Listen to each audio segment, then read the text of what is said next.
ونصلي ونسلم على رسوله الكريم اما بعد فاعوذ باللہ من الشیطان الرجیم بسم اللہ الرحمن الرحیم۔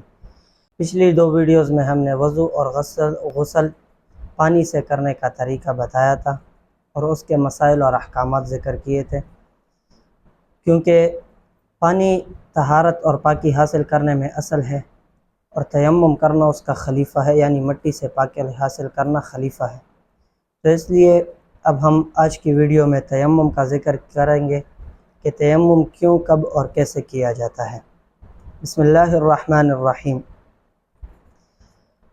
جو پانی نہ پائے، جس بندے کو پانی نہ ملے اور وہ مسافر ہو اور پانی اس سے تقریباً کم از کم 1 میل دور ہو، یا وہ اس کے پاس پانی تو موجود ہو لیکن یا وہ مریض ہو اور اسے خوف ہو کہ اگر وہ پانی سے وضو یا غسل کرے تو اس کے مرض کی شدت بڑھ جائے گی یا اس کی موت واقع ہو جائے گی، تب بھی تیمم کرنا درست ہے۔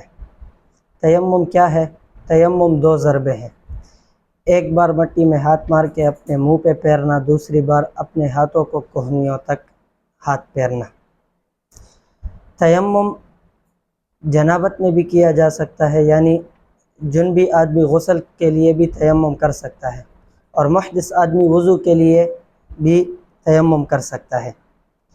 تیمم کن چیزوں سے کیا جا سکتا ہے اور کن چیزوں سے نہیں؟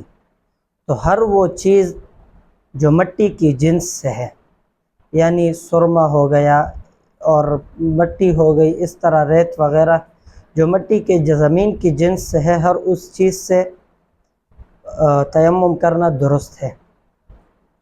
تو اب ہمیں پتہ کیسے چلے گا کہ یہ چیز مٹی کی جنس سے ہے یا نہیں؟ تو اس کے لیے ایک آسان سا قاعدہ ہے کہ جس چیز کو آگ جلاتی ہو وہ مٹی کی جنس سے نہیں، جس چیز کو آگ نہیں جلاتی وہ مٹی کی جنس سے ہے۔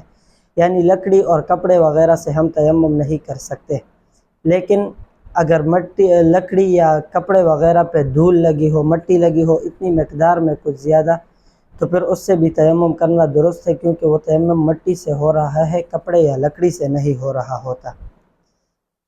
نواقض تیمم۔ تیمم کن چیزوں سے ٹوٹتا ہے؟ تو ہر اس چیز سے جس سے وضو ناقض ہو جاتا ہے اس سے تیمم بھی ناقض ہو جاتا ہے، لیکن اس میں کچھ چیزوں کا اضافہ ہے۔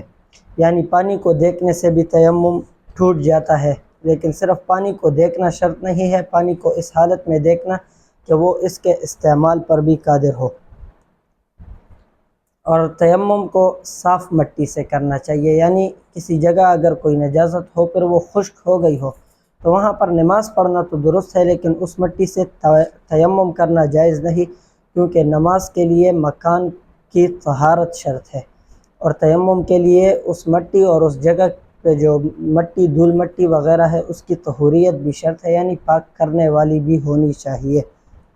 صدق اللہ العظیم۔